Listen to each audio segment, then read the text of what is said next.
A tiny drop of land in the Indian Ocean. Sri Lanka.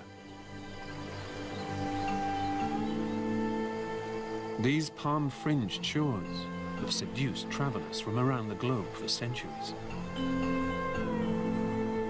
Drawn to its mountainous heart,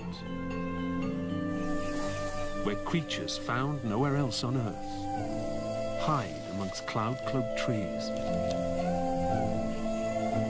Adventurers were enticed by tales of spices and the promise of green gold. But long before tea carpeted these hills, ancient civilizations ruled. The early Sinhalese harnessed the power of nature, transforming a wilderness into a landscape of temples and lakes, creating huge reservoirs of water to sustain life through the dry months. Today, their kingdoms are crumbled. But in these waters, their legacy lives on.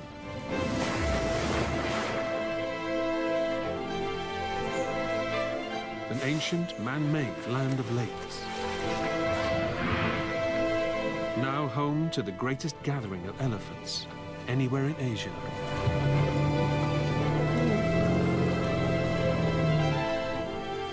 A place where a new king rules.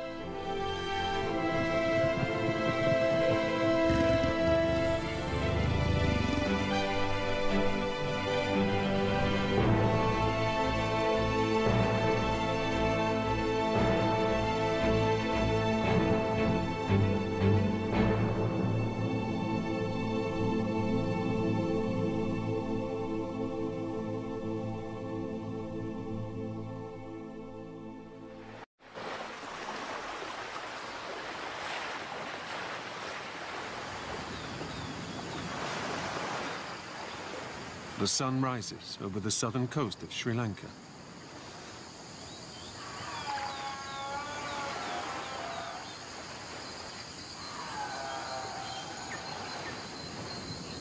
A land stalked by one of nature's most feared predators.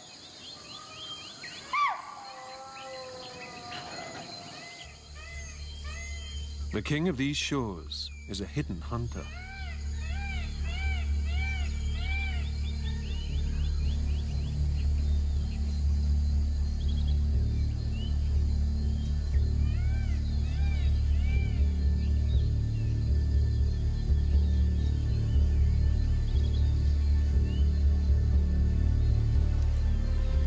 A persistent and fearsome predator. Leopards here are the biggest in the world.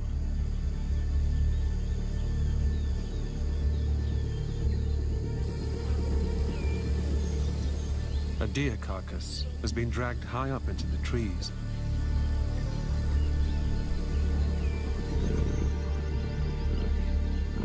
The prey of a Sri Lankan leopard.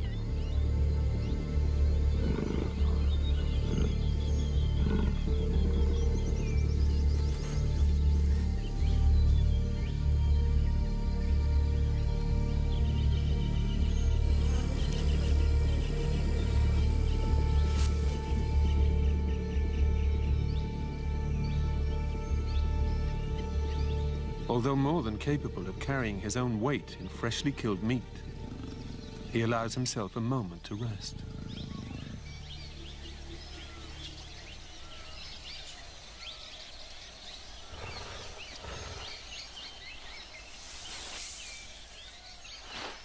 The rains have just ended here, and in the dry months ahead, water will become increasingly scarce.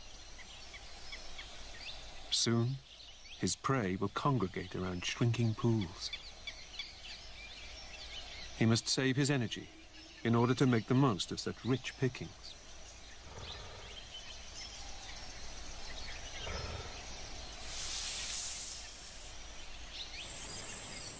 Parts of these lowlands are home to some of the highest densities of leopards anywhere in the world.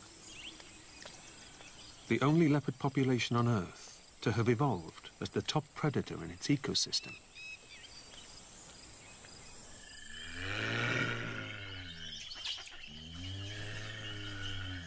In India, he must compete with tigers. In Africa, with lions. But here, he can rest undisturbed.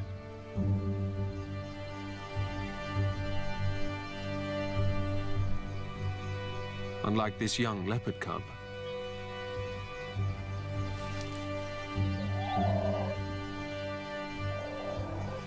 one day it too will grow into a great hunter. Perhaps even a rival to the leopard king. But for now, it must stay out of sight, waiting for its mother to return.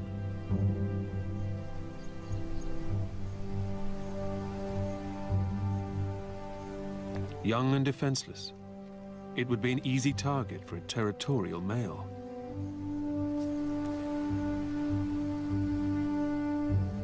Like each new life, it has no idea of the trials to come as the dry season tightens its grip.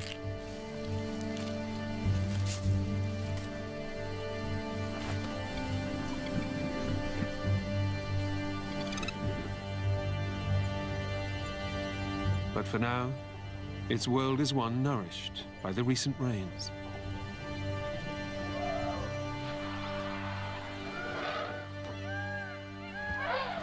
This baby elephant has been born into a tight-knit family dominated by females. Mothers, aunts and sisters provide everything it needs. And this is the perfect time of year for a swimming lesson.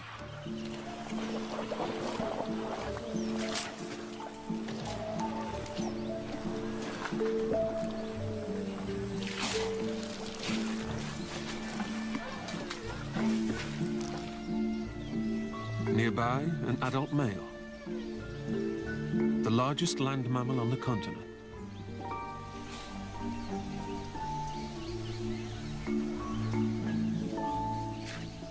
Like most male elephants, he will have left his family when he reached adolescence. Now he wallows alone. In these lush times of plenty, there's no need to join forces with others in search of water or food. It's everywhere you look.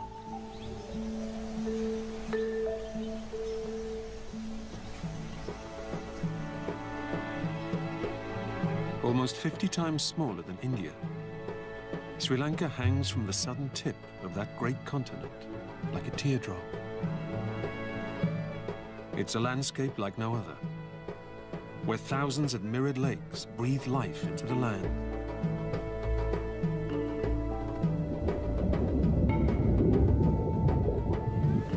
Edged by the Indian Ocean,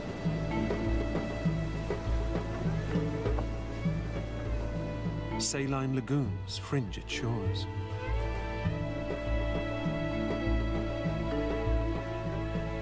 While in the north of the island, pools known as vilus dot the jungles.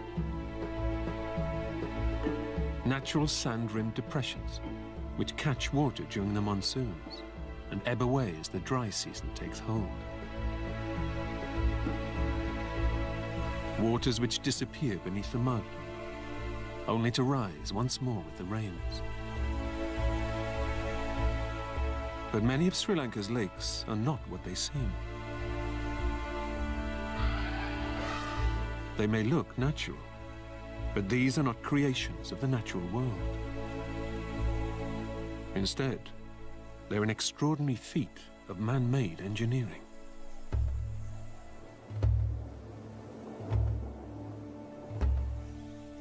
An irrigation system begun in the 4th century BC by Sri Lanka's early kings.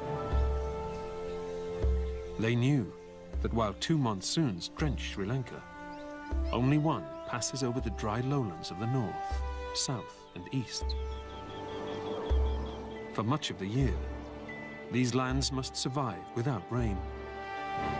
And so, they ordered the monsoon to be harnessed.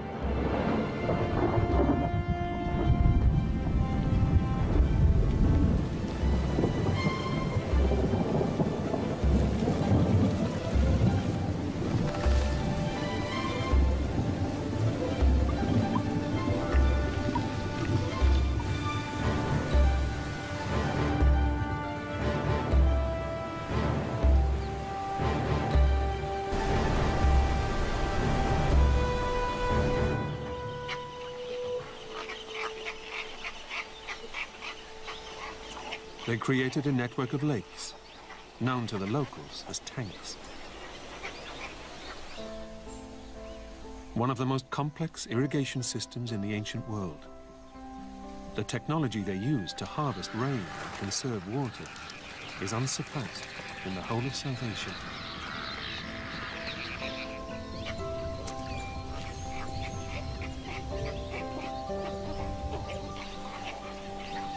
And so it was that the lowlands of Sri Lanka came to be nourished by an extraordinary collection of vilus and lagoons, waterholes and lakes. Some the work of nature, others the work of man.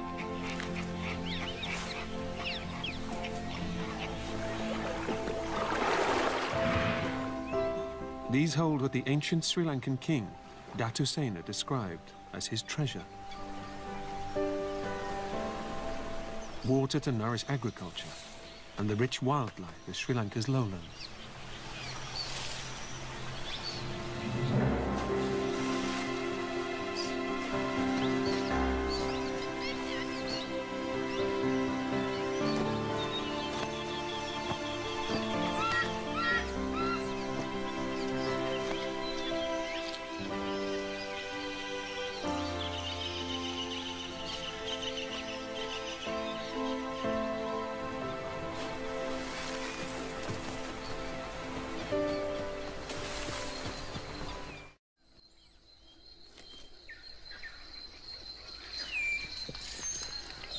For centuries, grey langurs have drunk from this pool.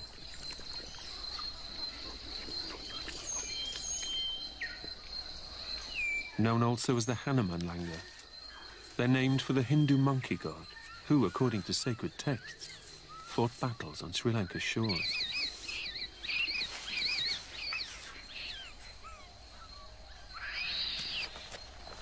Today, this monkey tribe must fight a different battle. They are the eyes of the jungle, constantly alert for Sri Lanka's most iconic hunter.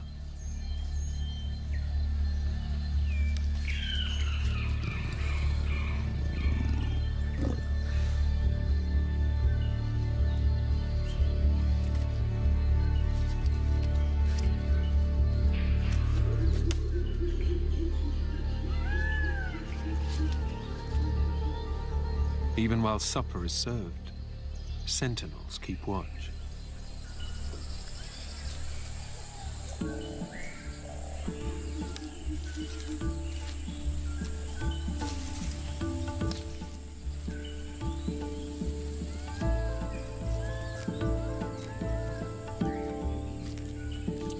This is fine dining, Lanka style. The tree is their banquet table, grown with treats.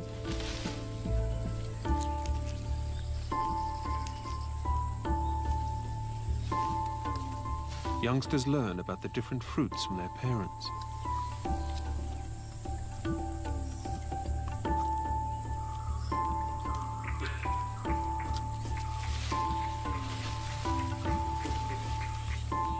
The langurs spend much of their day sitting at their treetop table. Not all make it to the end of the feast.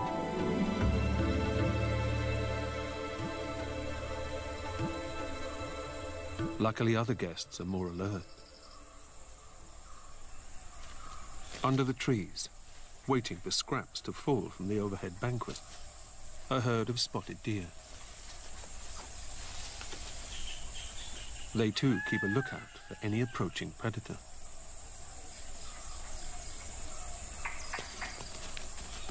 In an extraordinary example of teamwork between the species, these langurs and deer work together to ensure neither party are ever surprised by an unwelcome visitor.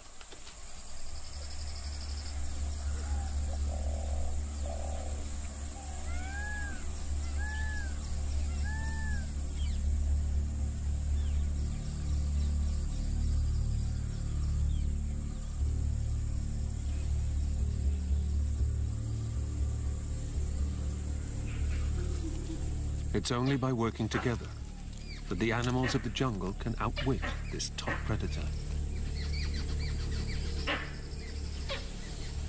And it makes sense to have eyes and ears in high and low places.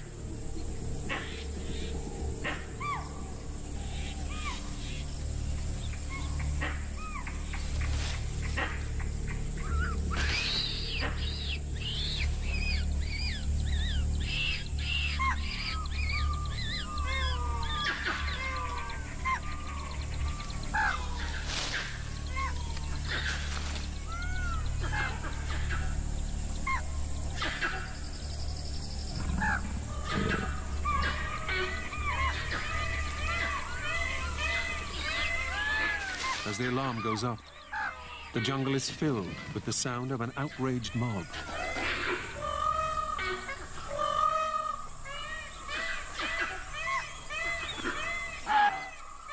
A crescendo of noise creates a very efficient form of neighborhood watch.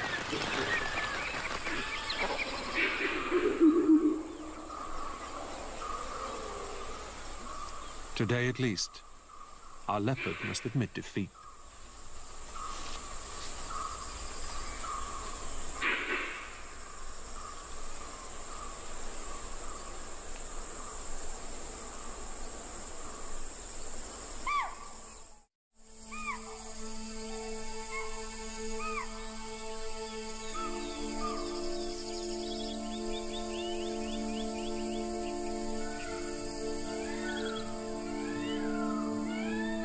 Dawn breaks over one of Sri Lanka's most iconic landmarks.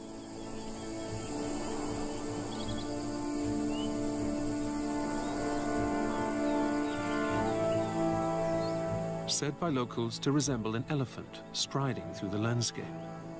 It's known as Elephant Rock.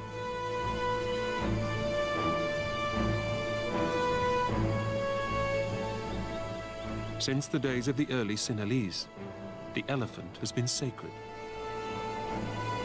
Once kept in the stables of kings, it's a creature celebrated across Sri Lanka.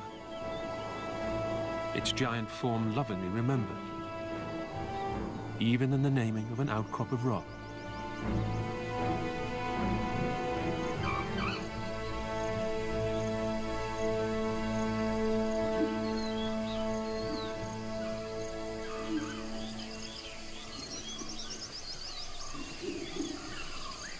As the sun rises, so too do the Lankas.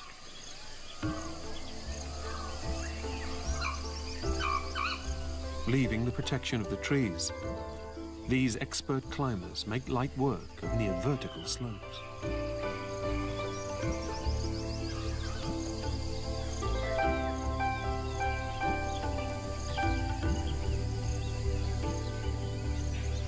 Their namesake, the god Hanuman, once pursued the sun, believing it to be a ripe mango. Today, the Lankas seek it out for its heat, shaking off the cold of the night, basking in the warmth a new day brings, temperatures climbing to around 30 degrees.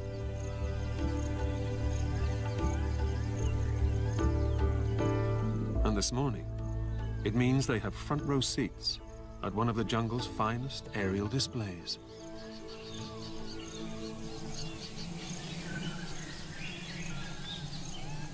Strange white forms cling to the base of a precarious ledge. A group of beehives, rich with delicious honey. The perfect place for a pair of bee-eaters to snatch breakfast.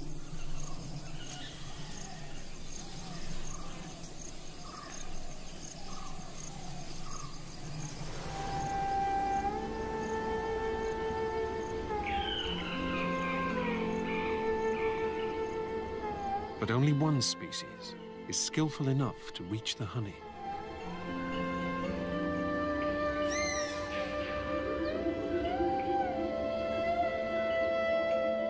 The oriental honey buzzard is an aerial specialist.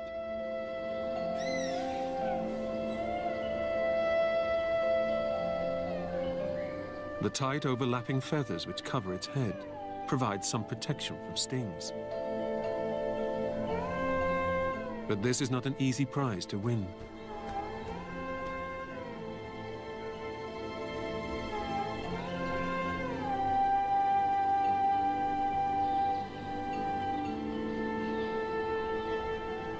Soaring past the cliff face, the honey buzzard explores the best angle of approach.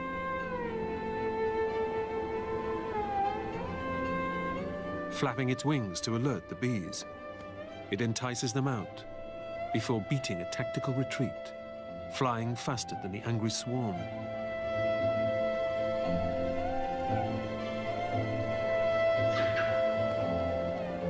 Watching closely, a Brahminy kite, hoping he'll be lucky enough to pick off the buzzard's dropped treasure.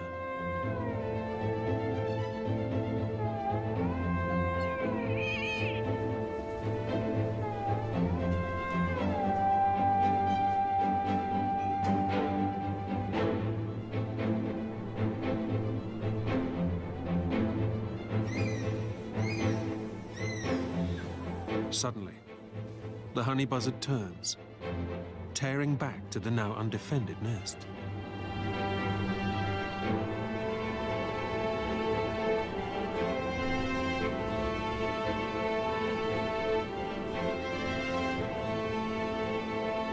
It's able to grab its first talon load of precious honeycomb.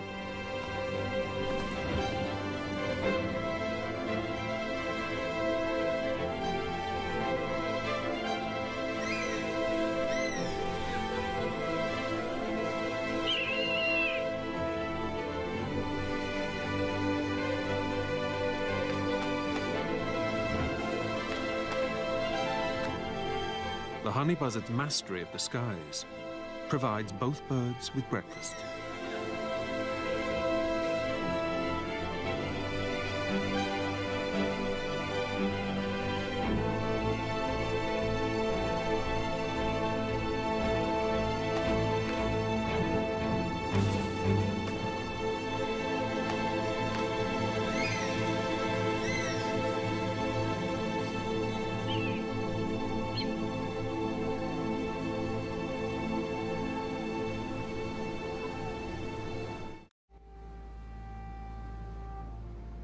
This string of tiny sandbanks at the northern tip of the island is called Adam's Bridge, dotting across a mere 30 kilometers of shallow water to India.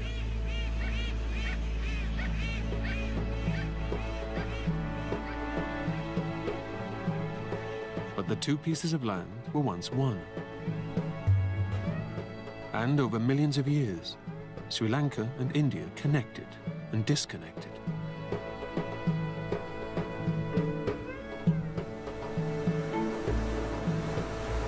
Each time they joined, new waves of animals would cross. Leopards and elephants made the journey. For some reason, tigers never did. Exactly why isn't known. But it left the leopard, the ultimate ruler of this tiny isle.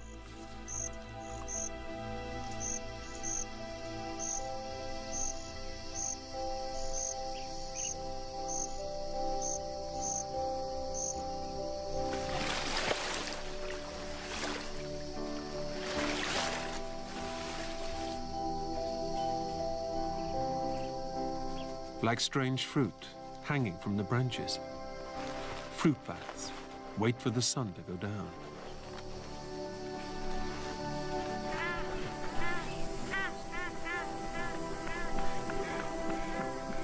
At dusk, pelicans arrive at their roost for the night, to join those who've woken for the night shift.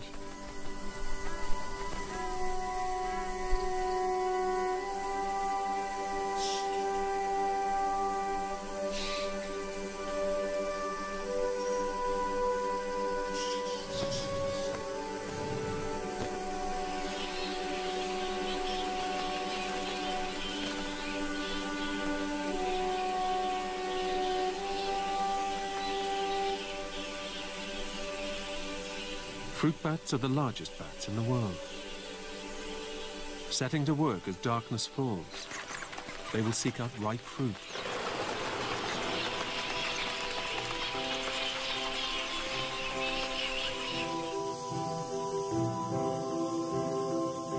As the months pass, the monsoon rains become a distant memory.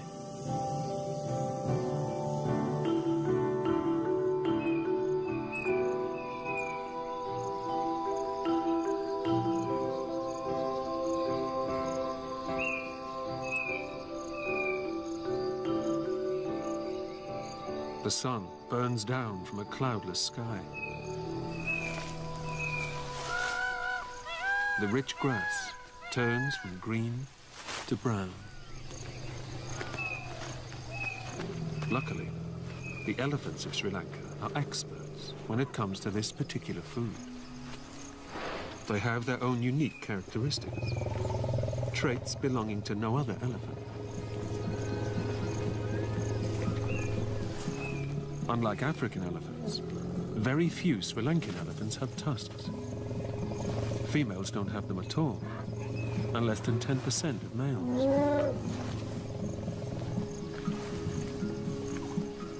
But they don't just look different, they behave differently. And today, this calf is learning a few tricks of the Sri Lankan elephant trade.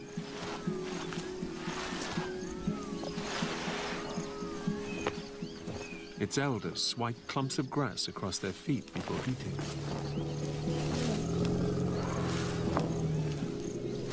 Knocking off the sand and dust that cling to their roots.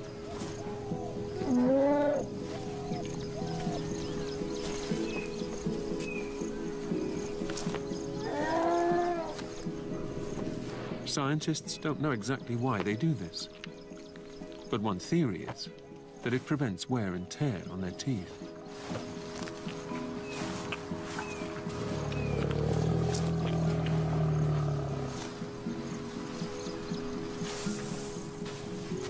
It's a piece of behavior passed on from one generation of Sri Lankan elephants to the next.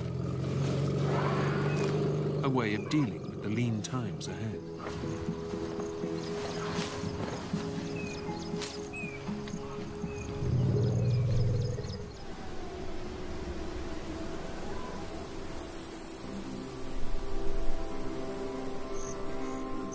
As the weeks pass, the dry season continues to grip these lands.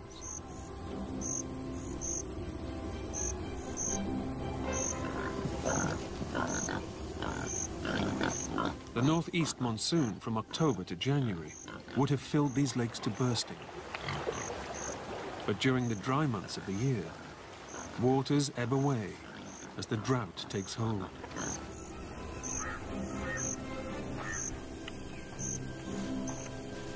In the blistering heat of the midday sun, most creatures of the jungle retreat to the cool of the shade.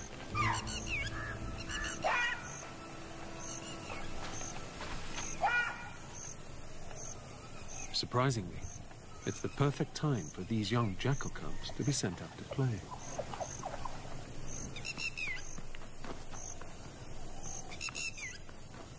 In the heat of the day, most other predators will be resting.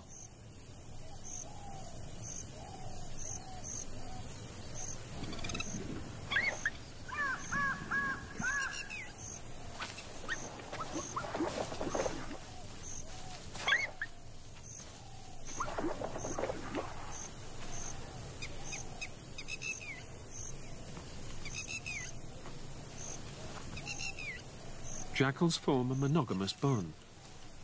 The young will have the protection of both parents for at least the first year of their lives.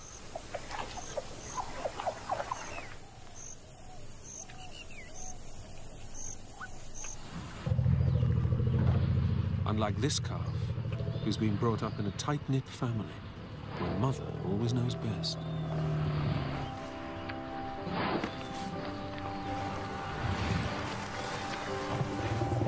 And in these arid months, her mother is wise enough to know that if she's to keep them alive, then she must lead her family in a search for fresh food and water.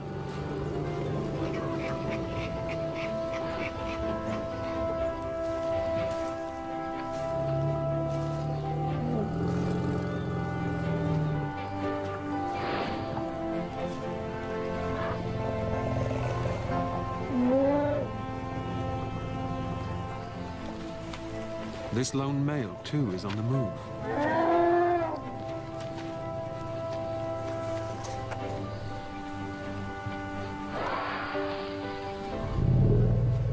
Like all the elephants in this area, he's setting off for the largest gathering of Asian elephants anywhere in the world.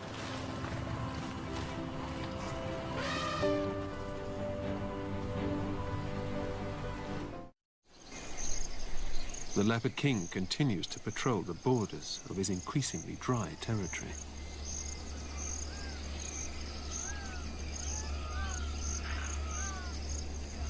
Jealously guarding a scavenged boar against other hungry mouths, he drags the carcass into the trees.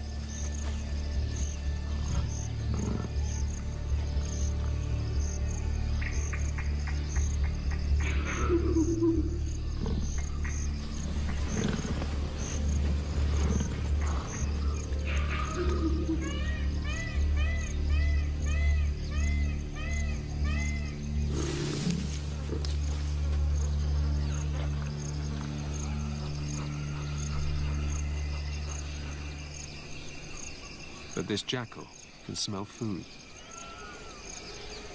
If he finds it, his pack could strip it to the bone in hours.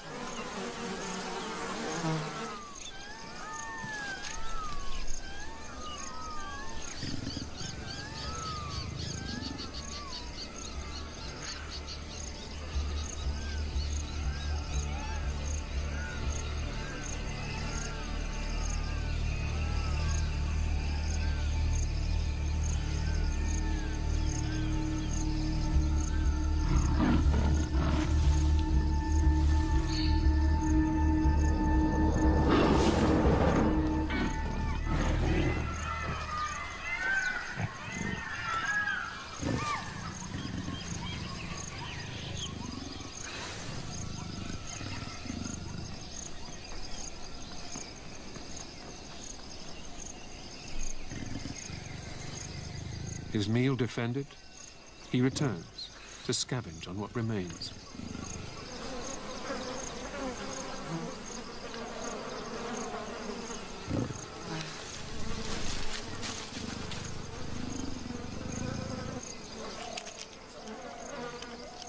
Using his rough tongue to peel skin from the bone.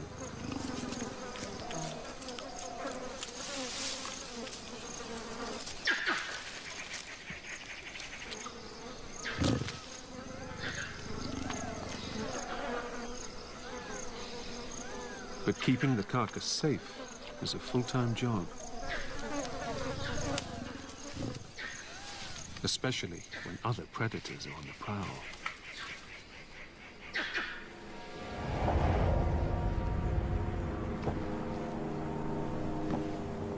This crocodile has taken his search for food onto the land.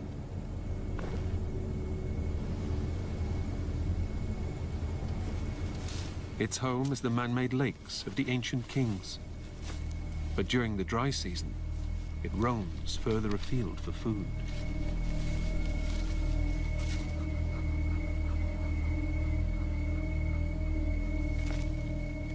Marsh crocodiles grow up to 4 meters in length. And he has no problem making short work of what little remains of the boar carcass.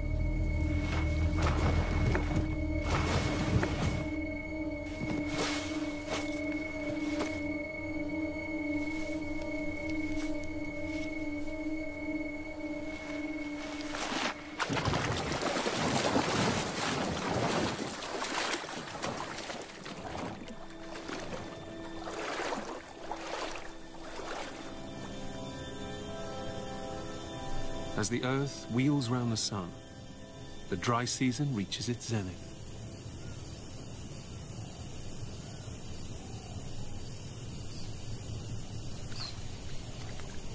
Pools of water shrink in ever-decreasing circles. Beneath the surface, crocodiles bubble.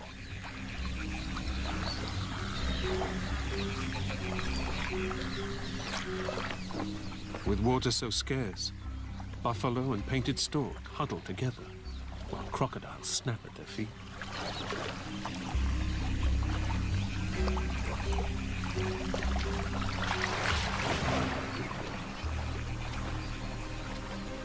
Huge concentrations of fish trapped in these shrinking pools mean the crocodiles ignore their fellow bathers.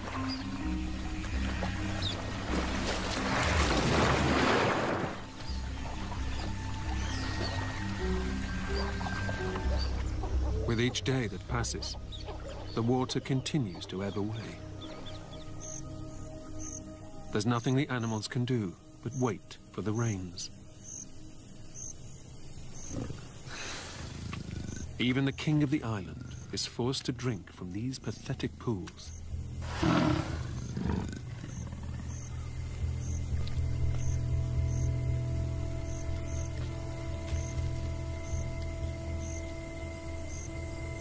The earth baked hard, unrecognizable from the lush lands of 6 months before.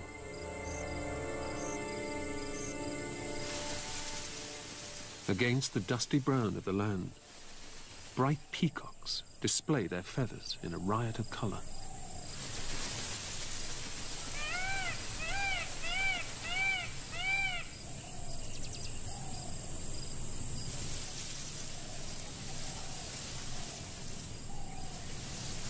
A courtship dance, which, tradition has it, heralds the imminent monsoon.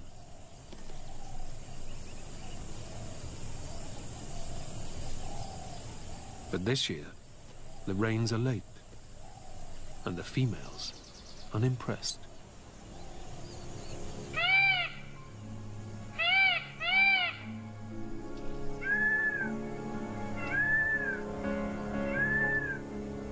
This is a precarious time for all the creatures of the lowlands.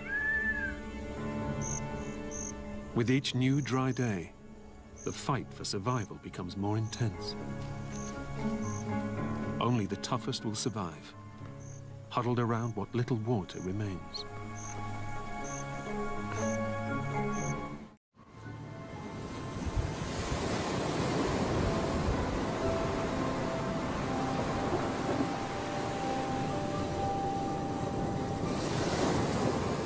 Out at sea, ominous clouds gather, teasing, hinting that the monsoon will soon come.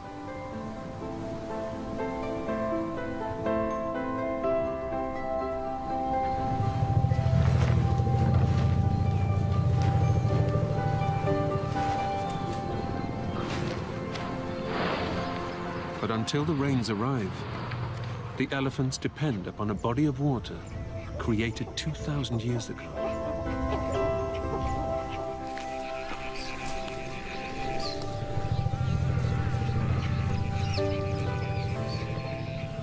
These waters were dammed by King Mahasen in the 3rd century AD.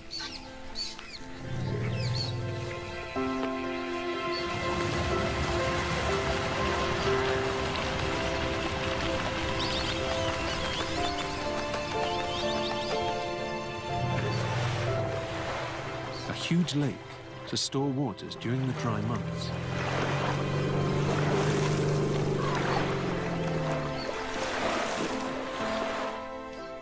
Lakes like these are lifelines for the animals of the lowlands in their fight to survive.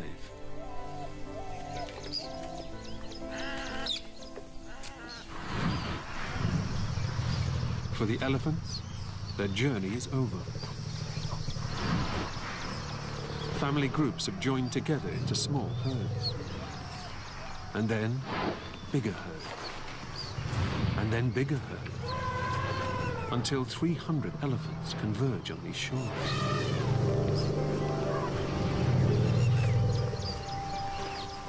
Finally reaching the center of the largest known gathering of wild Asian elephants in the world.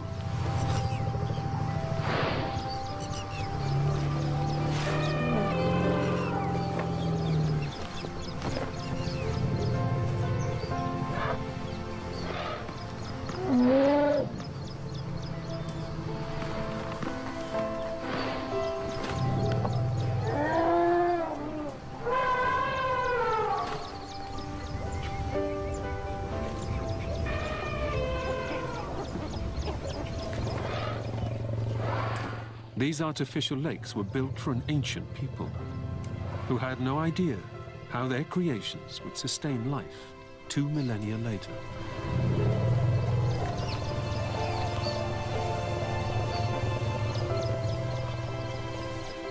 But water isn't the main reason for this gathering.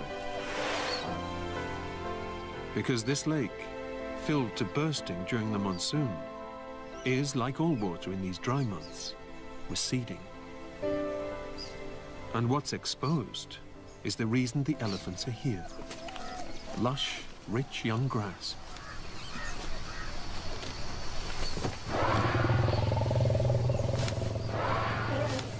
A spectacular tree.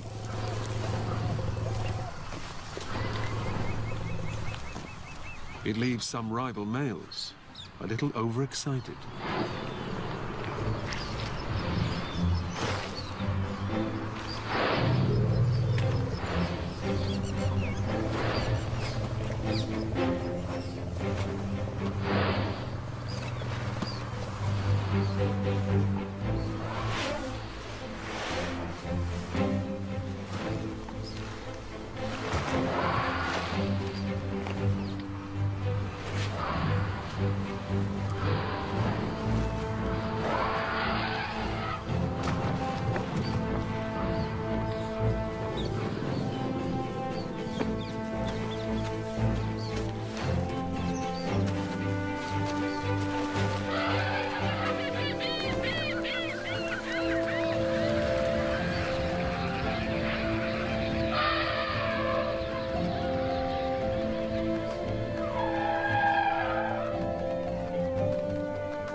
But while these elephants have found a place of rich water and lush grass,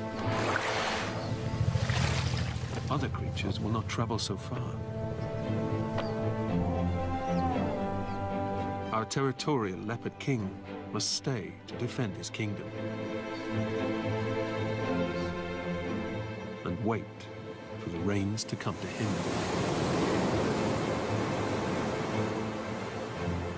When they come, the waters of the lakes will be replenished, natural villas restocked,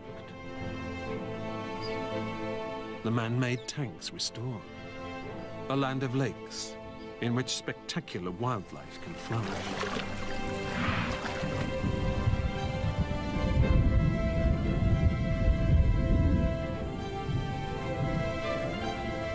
Water will breathe life into Sri Lanka once more.